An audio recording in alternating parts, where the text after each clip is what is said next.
Chuku Oyemachi here, director of the Hear and Play VIP coaching program. And it's just 10 minutes to the coaching sessions this morning. And I decided to show up and share with you on the top three intervals you need to know and why. Listen, you want to, if you're catching up in this as a playback, thank you for doing so. And I want to encourage you to watch this video till the end because the information it's going to change the way you understand intervals. Now, the two things that are commonly covered by music teachers all around the world are scales and chords. People talk about once you know your notes, start learning scales, start learning chords, and start playing songs. That's beautiful. Scales are melodic and chords are harmonic. But what do you have in between the world of scales and the world of chords?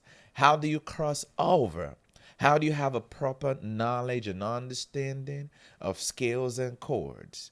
The meeting point is intervals. If you understand intervals, you are good to go. Scales are melodic, chords are harmonic, intervals are melodic and harmonic. And whilst there's no time enough to cover intervals, and that's what we did, that's the lesson from last week. We talked about intervals in the beginner's class. All right. I'm just going to tell you this. An interval is a product of the relationship between two notes, agreeable or not, which may be played together or separately. It's a comprehensive definition of intervals. But in a nutshell, when two notes are played or heard, I don't care if they are played together or they are played separately, there's a musical relationship. That relationship is called interval. And intervals includes seconds. For example, the relationship between the first and the second tone of the major scale gives you a second.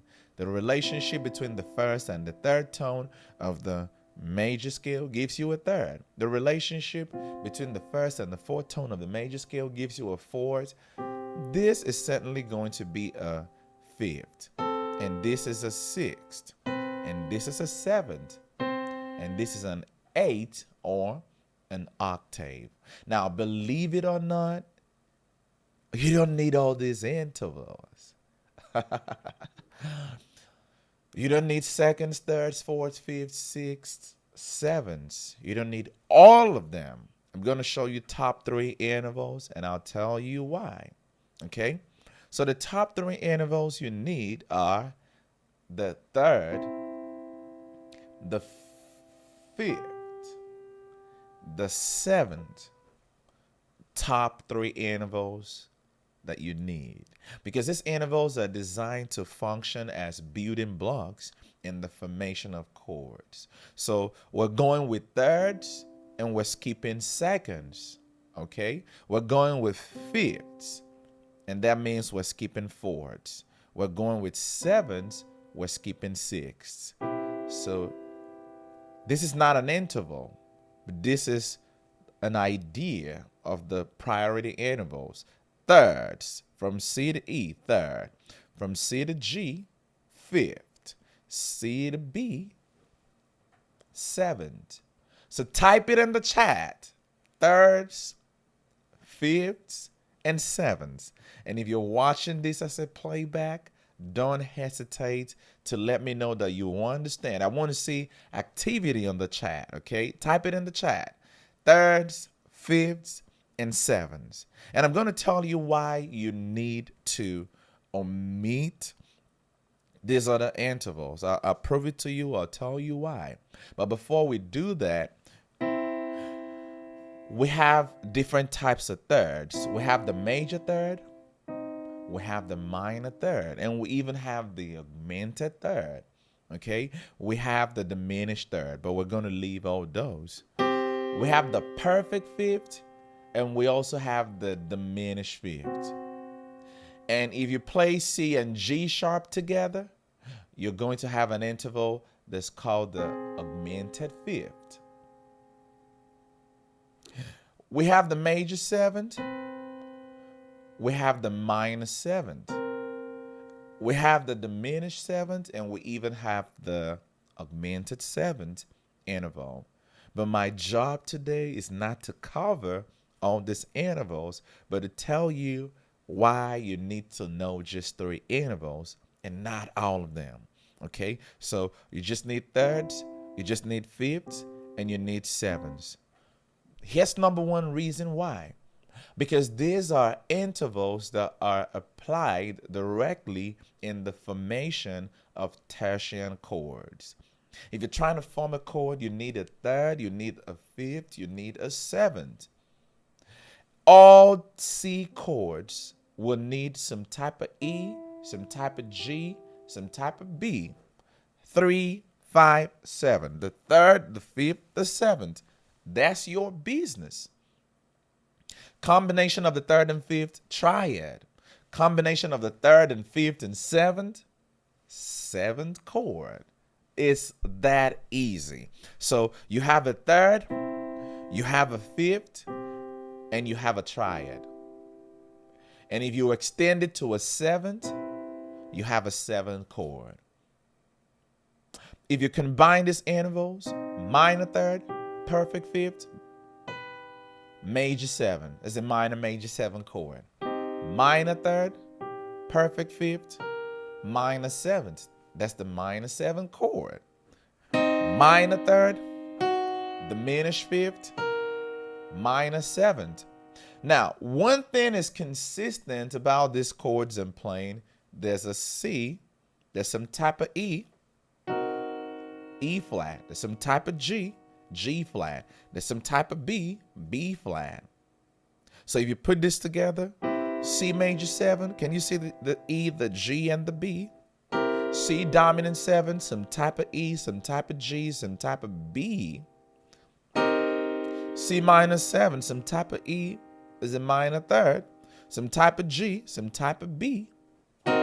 Same thing goes for all the C tertiary chords in the world. Yes, you can form chords if you recognize as intervals. And the second reason why these thirds, fifths, and sevenths are the top intervals that you need to know is this.